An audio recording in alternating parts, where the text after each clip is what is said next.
Good afternoon, everyone, and welcome to the Baldrige Foundation's Institute for Performance Excellence webinar, Agility and Strategic Planning, Managing Change. Before we get started today, I would like to take a brief moment and recognize all of our great sponsors, and a special thanks to members of the Mac Baldrige Society who serve as trustees of the Foundation's Institute for Performance Excellence, and our newest members, Mid-America Transplant and the Center for Organ Recovery and Education. Here is today's agenda. Today's guests include Dr. Raina Knox, CEO and co-founder of Stratix Solutions, and her teammate, Courtney Cole, CTO and co-founder of Stratix Solutions. Their presentations will be followed by questions and the moderator, and a few closing remarks. And now I'm going to turn it over to Courtney to get us started. Hello, a few words about Stratix and what we do. Stratix focuses on consulting services and software around the Baldrige performance excellence and strategic planning. For the Baldrige community, we provide a solution that allows an applicant to fully apply online, as well as allowing the evaluation team to do the evaluation in the same manner. We support the Baldrige journey end to end. Our strategic planning solution, both consulting and software, are based on supporting the Baldrige criteria. Our solution addresses the development and management of the plan itself, along with financials, resource allocation, measures, and associated with the plan. Go ahead and go next. The agenda for today, let's talk about why we believe agility is really key. This will be based on what we've both seen in a pretty storied past we have. What are the foundational elements of a good strategic plan? If you don't have those foundational elements, agility is kind of out the window. How do you identify changes in the environment? Why would you want to change to start with, and why would agility be important? Changes in the environment usually drive that. And then how do you adjust and recover? So why do we believe agility is key? Well, we have some lessons in hard knocks, let's just say. We've been at a few companies that have done strategic planning, both good and bad. From that, I think I've learned most of my lessons from the bad. Of course, when things go good, that's what you expected. So of these organizations, they've all followed some pretty simple principles, and we've pulled from that to create the strategic planning framework that we have. But they also missed a few things that we hope that we've added in. Those combined experiences really have driven what we see. The one thing that I can say that I've learned is the plan when you create it will not be the plan that you implement. As things change, you have to be able to change. A lot of people will say, well, agility is not what strategic planning is, or agility flies in the face of strategic planning. Without a plan, you only have chaos. That's not agility. Chaos is not agility. Chaos is a bunch of gunslingers just going out and getting the job done. Sometimes that'll work. Most times that'll fail over time. Agility is where you have a plan and you have a process for managing that change as it happens.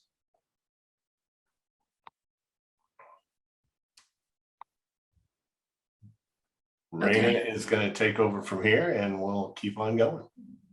All right, so we're going to talk about some basics, and you may be thinking yourself, well, I know the basics, but the basics are going to be really important in laying the foundation and providing your ability to have a strategic plan that is in fact agile. When you look at the strategic planning process at the highest level, we start, and this is consistent with the Baldrige criteria, we start with stakeholder and employee feedback. We are an advocate of 5-year plans, and that is a discussion for another day, but we make a very strong case for why in our approach 5-year plans work. And at the beginning of that 5-year plan, we're going to start with collecting stakeholder and employee feedback. We do that through stakeholder feedback sessions and through surveys. Some of the feedback reports that we write for the organizations where we start this process. For stakeholders, the feedback report can be as many as 300 to 400 pages. The employees can be between 100 and 200. That feels like a lot of information, a lot to get through. but we're laying the foundation as we are working through the strategic planning process. Once we know the plan, the starting plan, then we know how we can go about changing it. We look at your organizational results. We do the SWOT analysis. SWOT's my favorite thing, but most people, when you look at a SWOT analysis, the first thing I'll ask them is, fantastic, you've done a SWOT. Now, what did you do with it? And in many cases, they'll kind of stutter and say, well, we did a SWOT. We're going to talk about how that SWOT becomes really valuable. We also apply an environmental analysis. Years ago, the Baldrige criteria very specifically laid out that environmental analysis. While that's not specifically cited in today's criteria, it's still quite valuable. Environmental analysis identifies for, in the near term and the long term, what kind of changes should you expect in the regulatory environment, in your community, with your customers, in the technology. All of those are extremely important. And then we look at the innovation process.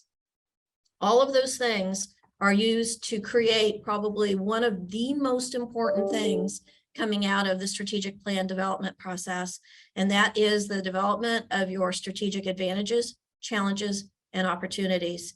And getting those nailed really well will change your world and your ability to be able to be agile.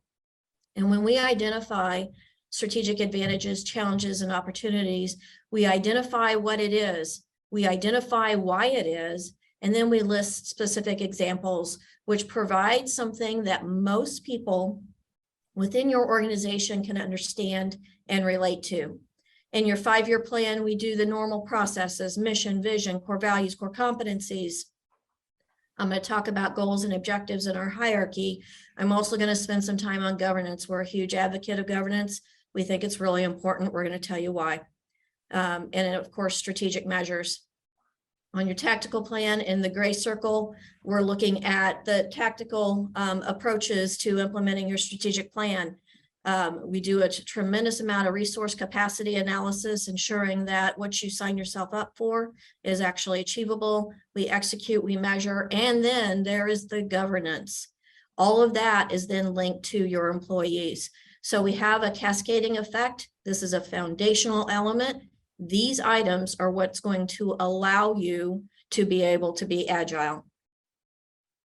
So when we talked about the internal and external analysis, we talked about that stakeholder feedback. We go through and we identify what are your strengths, what are your opportunities for improvement, that SWOT analysis, current core competencies, needed core competencies. When you are looking at the development of your strategic plan, and you are identifying those needed core competencies in the future, you've got to stay focused on those throughout the execution of your plan in order for you to be successful, because that's what you've identified as what you're going to need to be successful in the future. Same thing with your strategic challenges and opportunities. I would suggest to you on your strategic challenges, those are the things that you must fix or mitigate throughout the life of your plan in order to be successful. And I spoke about the environmental analysis. All of this comes out into development of your strategic advantages and challenges. All right, that information is then used for the strategic planning hierarchy. This is the hierarchy that we use at Stratex. We developed it many, many years ago, frankly, with a criteria book sitting right next to us. We identify at the long-term level, your long-term strategic plan. Again, we're advocates of 5-year plans. You have your high-level goals, objectives, and those are measured. Those generally stay in place for a 5-year plan. However, we just had, actually this week, I'm working with a client where we had to add a new goal area, and they are in the 5th year of their plan due to some significant regulatory changes and changes in the environment that create an urgent need to make an adjustment to the long-term plan. That's agility. And it came out of the review of new strategic advantages, challenges, and opportunities that we identified for their 5th year of their plan. When you cross the dotted line, you go into the tactical plan. You have the strategies or the initiatives. These are tactical methods chosen to bring about a desired future condition. We use strategies, milestones, and actions. When we set these plans up within organizations, because we have a structured hierarchy, it's easy for employees to learn, and we are advocates of embedding strategic planning to a level of the organization that is unusual. We have a tax collector client. We have their frontline counter staff working on a goal team, working on a strategy that typically they would not have worked on outside of this process. It drives organizational learning. It drives individual learning. It supports the ability for the organization to become agile.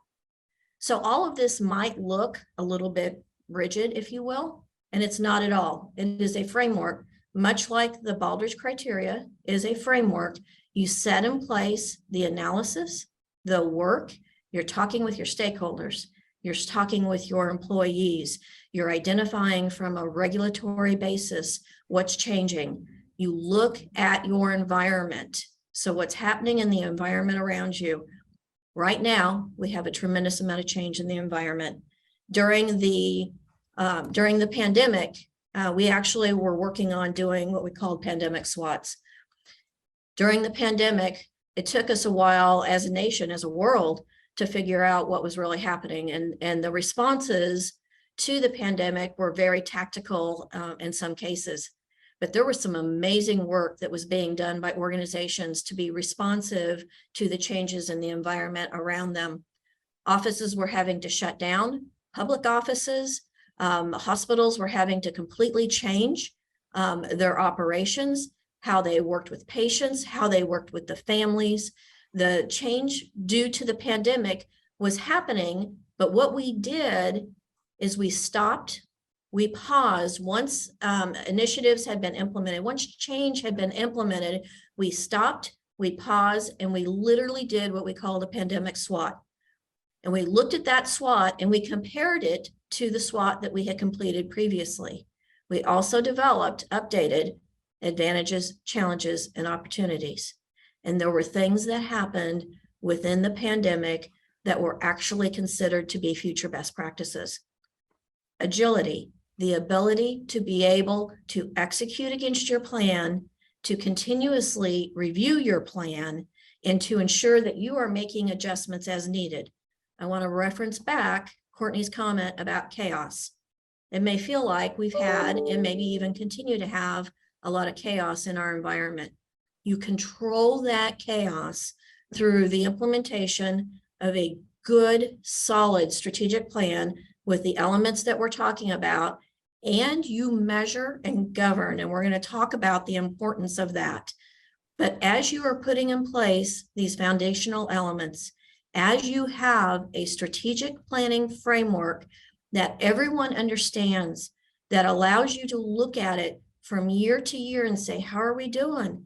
How's our SWOT changed? How's our environmental analysis has changed? What changes do we need to make in our long-term plan? And what is our tactical plan going to look like for the coming year? Metrics and measures. So when you look at metrics and measures, metrics, we're going to do some definitions here, defined as a science of measuring or a set of measures that help you evaluate results. Category 7 is all about metrics and measures, right? But it's not even a matter of just selecting and measuring these things. All of the metrics and measures in category 7 connect back to categories 1 through 6. And when you look at the metrics and measures, particularly for category 2, strategic planning, one of the things that's really kind of dicey, kind of difficult to be able to evaluate is, how do you know your strategic plan has been effective? How do you know that your action plans have generated the results that you expected to see? When you look at your strategic planning process, you've got your goals and objectives long-term, then you have your tactical approaches or your action plans. You're having to go through and identify those to see what are the most important action plans that you can put into place. And you identify those by going back to your strategic challenges, your strategic opportunities, your needed core competencies, You're laying all that out in your strategic plan. And then in category 7, you are measuring. So when you look at, and I'm going to go back just for a second here, notice that we've got measures at 2 places in this framework. We have measures that are at the long-term level, your strategic measures, more of a, doesn't have to be a balanced scorecard approach. I'm a fan of the balanced scorecard approach because I believe that it does a pretty good job with some modification to addressing the measures that are needed from your strategic plan in a more global perspective.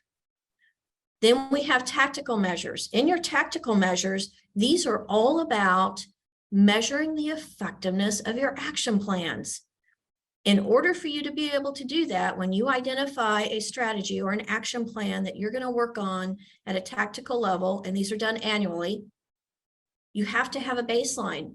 You have to have a measure, and you have to have a metric and a measure for where you are starting from on that action plan. You have to know where you're starting from. If you don't know where you're starting from, then how do we know that that action plan is the most important thing for you to work on? And we know that because we're going to tie it back to your strategic challenges, your needed core competencies, your strategic opportunities, and you're going to have a baseline for where you started from. You're going to implement your tactical action plan. And in the perfect world, you're measuring along the way.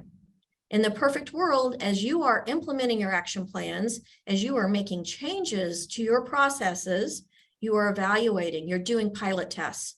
I don't know of any process or any action plan change that has ever been made perfectly without unintended consequences anywhere. You do the very best you can to identify what needs to be done. And then when at all possible, you pilot test it. And then you measure it again. You make sure that you're getting the outcome that you're looking for, and you're identifying where things did not work as you expected for them to.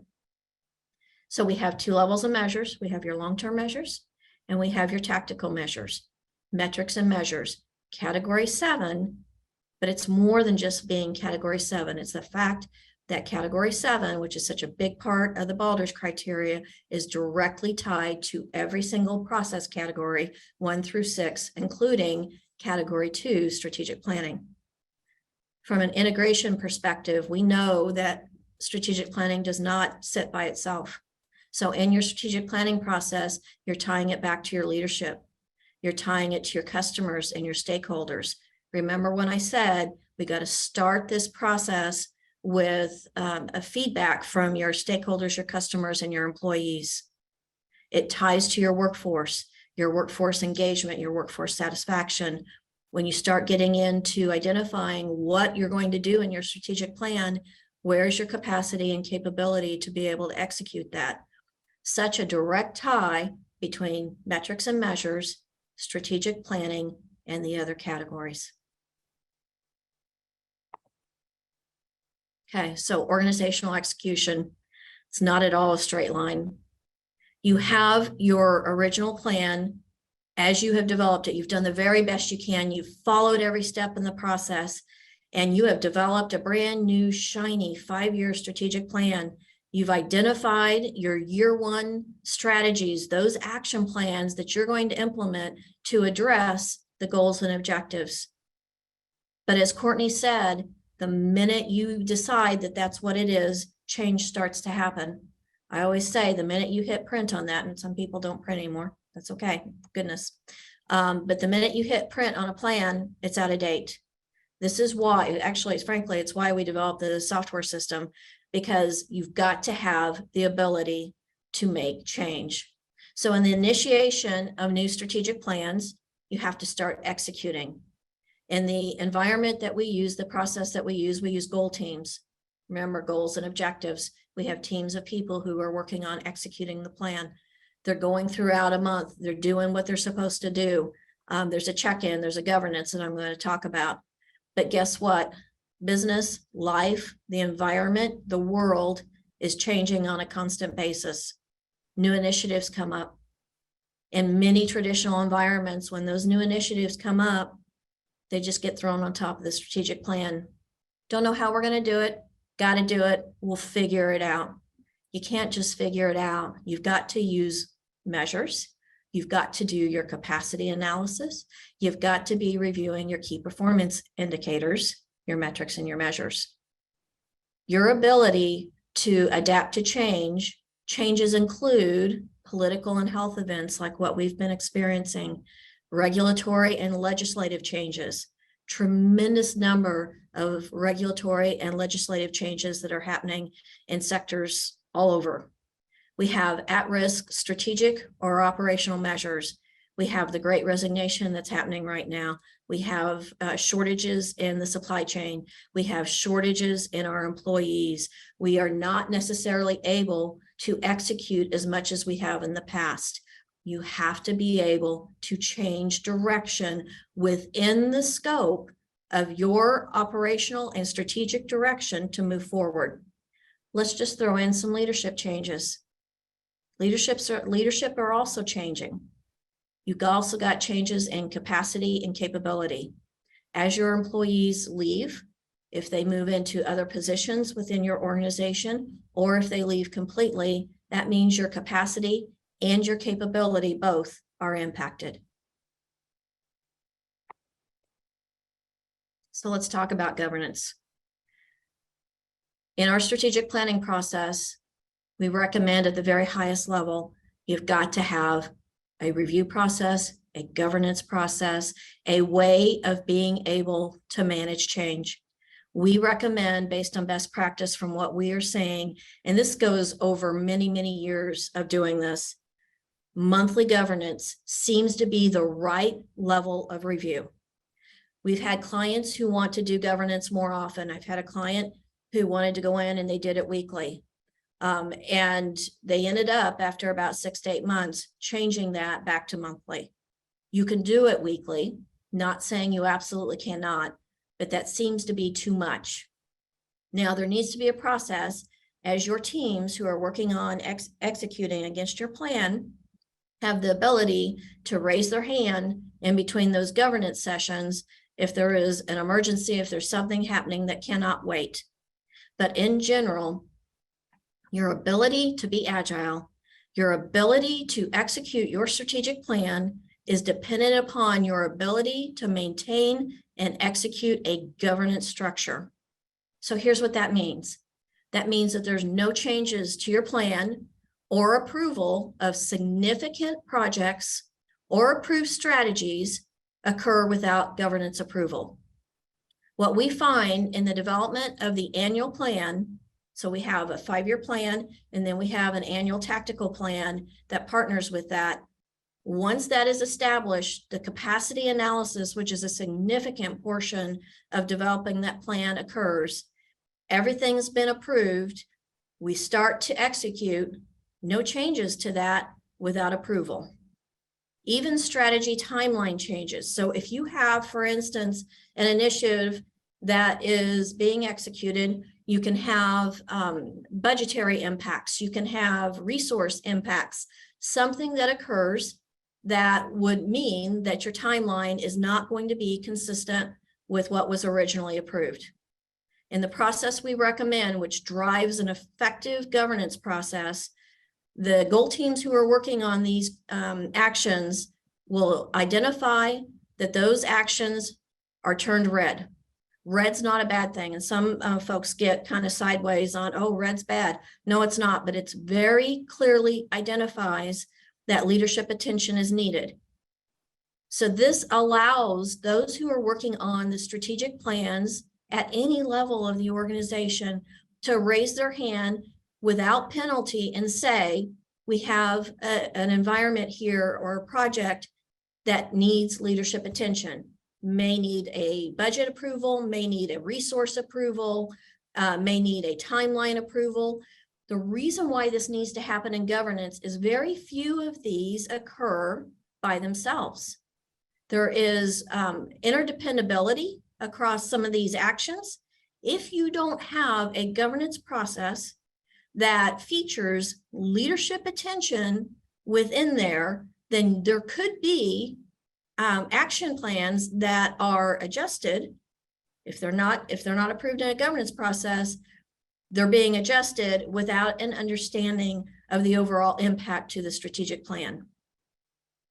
Consider using a business case or cost benefit analysis tool for new projects to support data-driven decision-making. So you have this governance process for your strategic plan. We recommend that you do it on a monthly basis. There's a process. There is an agenda, a standard agenda. By being able to use a standardized process, a standardized agenda, everyone gets used to it and it doesn't become so hard. It's just part of what you do. It's not extra things that you do. It's just part of what you do. So let's talk about why then, based on what I've said, why is governance the key to agility? Governance is the key to agility because you have a documented and well understood process for making decisions. Decisions are not made in a vacuum. This governance process also helps to prevent blind spots because you have all of the relevant people involved in this process who are making those approval. This means that your plan has accountability. It is transparent. It makes it efficient. It is highly inclusive, especially if you implement the goal team process that we were talking about. Those goal teams have cross-organizational team members as well as team members from different parts of the organization. Highly responsive, so you can make changes as you go. If throughout the strategic planning execution process, you have things that are happening in your environment, and we know when those things are happening. If you have a regulatory change coming, you're going to start looking at it to see what kind of impact it's going to have on your plan. If you are reviewing your measures and metrics, if you're reviewing your category 7 measures and watching your KPIs to see which of those are going the wrong direction, because sometimes they do, that comes into the governance process to review. Anytime you have significant change in your environment, you stop. We did, like I said, I mentioned, we did a pandemic SWAT. We did that. We looked at what was happening. We looked at the impact. We looked at best practices that were coming out of it. We use those best practices to implement those in the future. But it's in the governance process that you can start to make those decisions, which allow you to be highly agile, not chaotic, agile. So when change happens, and we've got lots of change happening, your strategic plan review must be a priority. You can't just lay it to the side. Oh, it's just too busy, or we've got too many things going on, or it's outdated. In the process that I've been describing, your plan doesn't get outdated. Your plan is constantly evolving, changing, it's being status. You've got measures that are being put into place, and you're conducting your governance. Your performance review must be held often enough to be proactive and not reactive. And performance review, governance review. Your organizational strategy status process must be systematic and support performance review. So let's talk about what that means in plain English. You're implementing your action plans. You've got people actively working on it. They're setting a status, red, yellow, green, blue. Black means that they're done. Something is not going the way that's supposed to work. First, you turn it yellow. If leadership attention is needed, then you turn it red. You go through your governance, you look at those reds, you make the decisions. That governance review, performance review, is the basis of your plan adjustments. Any new strategic initiative must be prioritized against your reviewed, your approved plan. Capacity must be managed. That's the hardest thing about this entire thing, is every time there is a change, every time you put in place a plan, you have to take a look at capacity, and capacity is an ever-evolving thing. You've got people leaving, you've got people coming on board. And oh, by the way, as people leave, sometimes you are then losing the capability that you had counted on to be able to deliver on that plan. Decisions and plan adjustments must be documented. We recommend a decision log. We've got a decision log in our system. And when you go through the governance review, which is also conducted through the system, you make those decisions, you document those decisions. So as you are looking back at the end of a year and you're doing a review of how the year went, did you accomplish those things that you intended to accomplish? As you're looking at your in-process measures and your outcome measures, did your plan do what you thought it needed to do? Sometimes it doesn't. And you're going to look back on those decisions and those plan adjustments to try and determine what happened. Sometimes you have an action plan that's been approved. You've got it going in the process and something's happened and you've got to put that action plan on hold. That's normal. That's not a failure. That doesn't mean you've done it incorrectly. That means that as a part of your performance review process, as a part of your agility in managing your strategic plan, you had to make a decision. So in many cases, if something is put on hold because of capacity issues, because something else has been identified, it's going to stay there, it's going to sit there, and then you take a look at it when you're ready to restart it and you start it back up again. Agility, the ability to manage your strategic plan through change, and you do that with performance review, with governance, with using your metrics and your measures.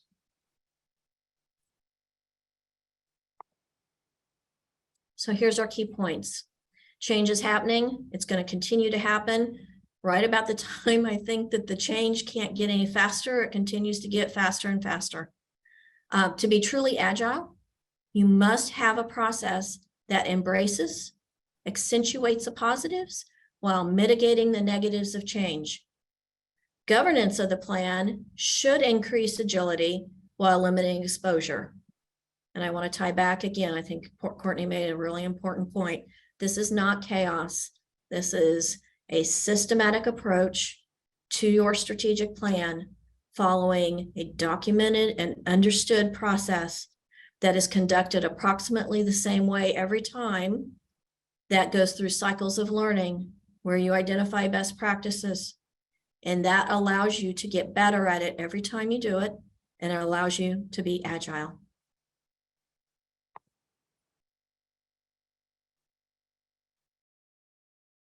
Thank you, Courtney and Raina. What an interesting presentation. We've got a number of questions from the audience. The first one is, how does added process drive agility? This seems counterintuitive. Al, thanks. I think I'll take that one. Hopefully through this whole presentation, you've seen some of that. But again, if you start with chaos, and that's where we all start when we start doing things, it's absolutely chaotic. And we may be the experts at what we do. And if we're the lone wolf out there, we can do that just fine. But as our teams grow, chaos is going to be a mess. You're never going to get where you want to go. Therefore, you put in a plan. When you put in a plan, now you've got some structure, some rigor, some change takes a little longer. The way that, and the reason that drives agility is, instead of everybody making changes that conflict with each other, you have a set place, a known time where you can get the attention of the decision makers, those who need to know, all in one spot. You're able to drive those changes quickly. Again, it can be monthly, and we find that monthly is the right cadence, but it also can be faster than that. In software development, something I've done for quite a while, we'll do weekly, but we do that because it's software development. We're moving at such a ridiculous pace. In more traditional businesses, it monthly usually hits the right cadence. Our next question is, how do measures and metrics help to drive agility? So your measures and metrics are your kind of your final check of the chaos. When you take a look at the end of the day, what we're looking for are strong outcomes to the initiatives that we put in place. And without metrics and measures, you have no idea whether or not you're achieving the goal that you originally intended. I referenced the desire to start every action plan with a baseline measure of performance. That way you understand where you're starting. If you can do in process measures, highly, highly recommended to do in process measures so that you can see as you are implementing that action plan what's happening. Then at the end, you're measuring to see, did you do what you'd hoped to do? But wait, it doesn't stop there. Anything that you implement that is new on a new basis, you can't just measure it once at the end. You have to continue to measure it to see if it continues to have the impact that you had hoped for. Without metrics and measures throughout this process, and metrics and measures to evaluate the overall success of your strategic plan and of your organizational performance, at that point, you're just guessing at what to focus on. And in a world where agility is needed, you have to be able to see where you're doing well, where you're not doing well, and where you're not doing well, you have to prioritize your focus, and you can't do any of that if you don't have measures. Great. Our next question is, doesn't governance just slow things down with all the red tape? Yeah, that's a frequent thought. And perhaps in some cases it does.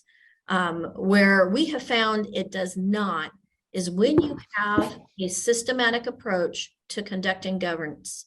That systematic approach to conducting governance is built into your strategic planning process. As your action plans are being implemented, as you are developing your strategic plan, the governance review process is understood throughout the implementation. We also do something in governance I did not mention earlier. We talked about strategies, milestones, and actions as the tactical action plans. For every milestone, we do what's called milestone reviews. And so when a strategic action plan is approved to move forward in a strategic plan, it's only approved to move forward for the different milestones or phases. When you start an action plan in response to, for instance, a strategic challenge, you kind of think you know what the problem is, but you really don't know what the problem is. And there could be multiple solutions to that problem. So we also recommend really good, strong approaches to writing problem statements. But on the milestone reviews, those are conducted in governance. So that means as your strategic planning process is being implemented, your leadership and the other people who are involved in the implementation of your strategic plan is able to understand the work that is happening. It also allows those in governance to approve your strategies as they move forward in pieces, not necessarily in total. What that does for you is at the end, there's no surprise because you've been able to monitor through measures and through milestone reviews the progress of your plan all the way through. That happens through governance, and as long as leadership supports it, leadership requires it, and it's embedded into the process, it's just what you do. It is not anything that is associated with red tape. Although I think many of us have been involved in dysfunctional, perhaps, governance reviews that felt like a whole lot of red tape. Thank you. Our next question, a little bit longer, and you talked about this earlier in your presentation, actually. There are a number of world events impacting organizational success. How do you recommend integrating tactical changes in response to the environment into the organizational strategic plan to ensure continued alignment? That's a really great question. Let me see if I can answer that fairly simply. We know, depending on what kind of industry you're in, that we are in an environment of rapid change. When you are in an environment of rapid change, you have to adjust your approaches to that. I mentioned before the pandemic SWAT. SWATs are really easy to do. Many of us can do these SWATs in our sleep. SWATs only work if you do something with them, but they're very, very effective tools.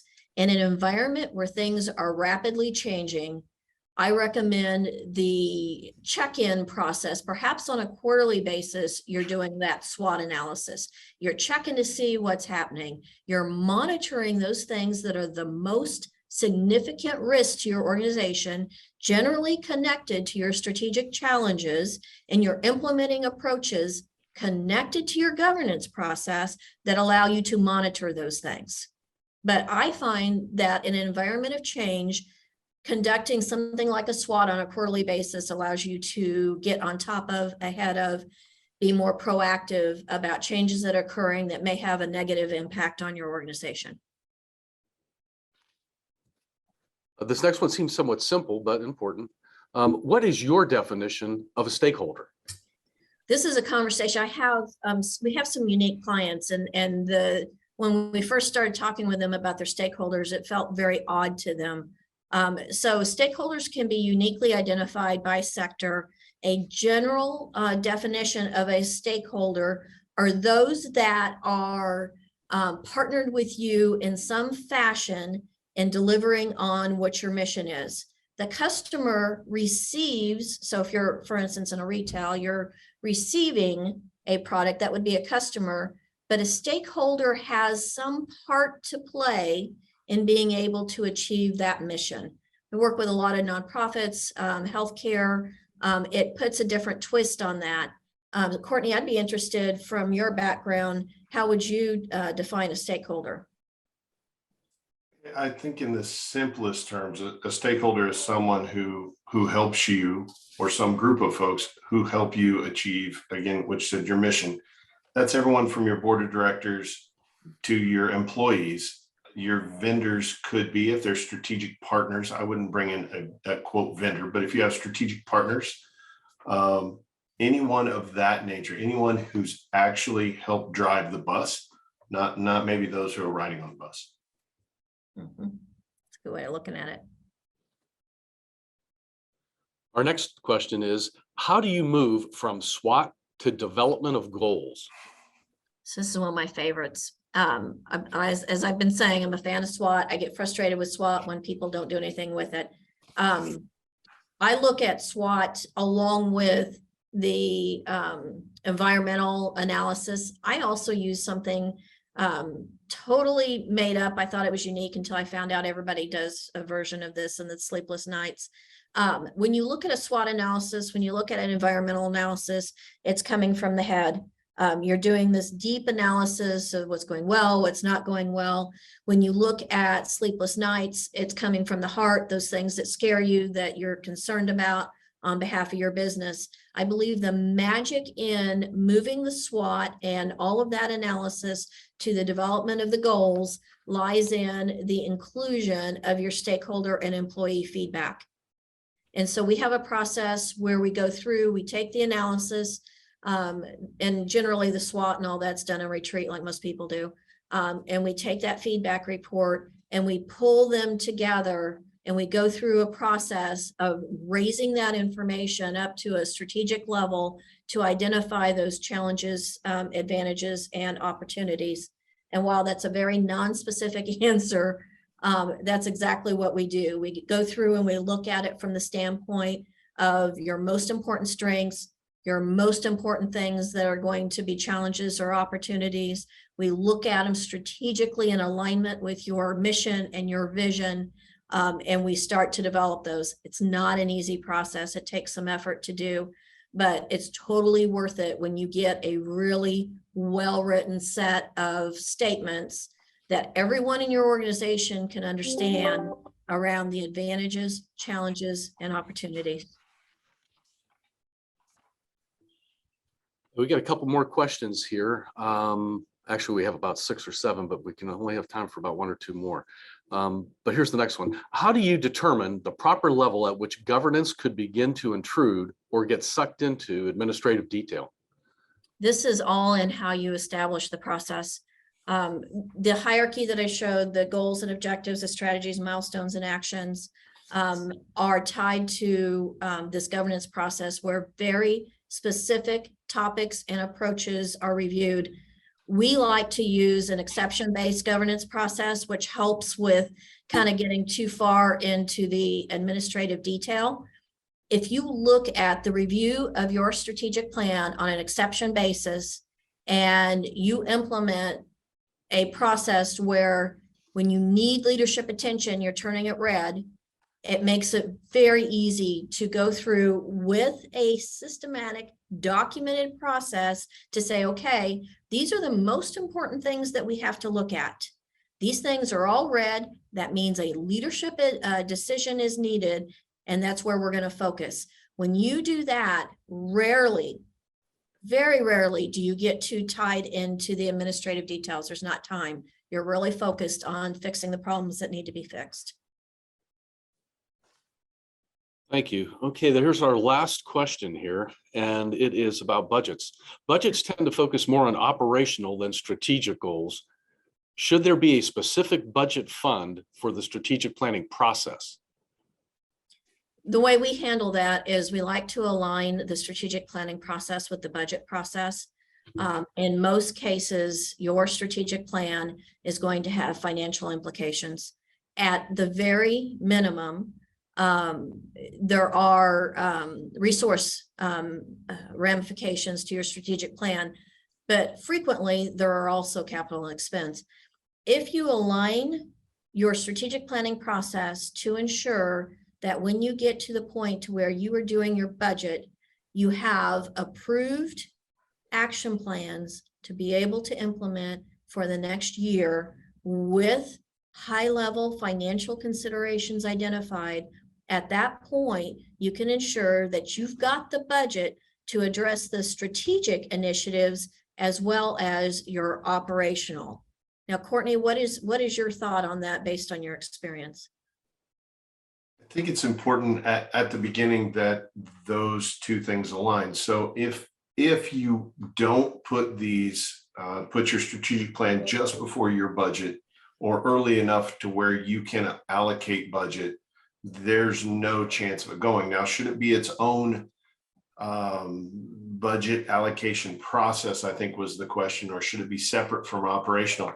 I don't really think you can do that. I mean, in my history, I haven't been able to do that, or I haven't been in organizations that could. Strategic planning and operational planning, they have to be hand in hand. They have to be interwoven. They are different. They do have a different level of scrutiny put on them, but they must come from, I mean, it all comes from the same bucket of money in the end, right? I mean, we only have so much to go around. Well, once again, Raina, Courtney, thanks again for such an engaging and interesting presentation today. As a reminder to everybody in the audience, if we did not get to your question, and there are a number of them that are still coming in, I'm watching them come in now, we're going to turn them over to Raina and Courtney and let them answer them individually to you, so they will get back with you. Also, a copy of this webinar and the slides will be available on the Institute's website early next week. As a reminder to everyone, the Foundation's Institute for Performance Excellence has numerous training and professional development certification opportunities offered online and at your own pace. This month, we are showcasing two of our most popular courses, Supply Chain Management and Lean Healthcare Professional. Our next Mastering Strategy in Healthcare Bootcamp, which is presented along with LBL Strategies and the George Washington University, will be offered this fall from 17 to 28 October. Please visit the Institute website at baldrigeinstitute.org/education to learn more and to register. Thanks to everyone again for attending today. As a reminder, the recorded version of today's presentation and the slides will again be available on the Institute's website early next week. And once again, thanks to all of our sponsors, especially members of the Mac Baldrige Society, who serve as trustees for the Institute for Performance Excellence. It is their generous support that makes presentations like today's possible. Thank you again for attending. Please be safe and have a great day.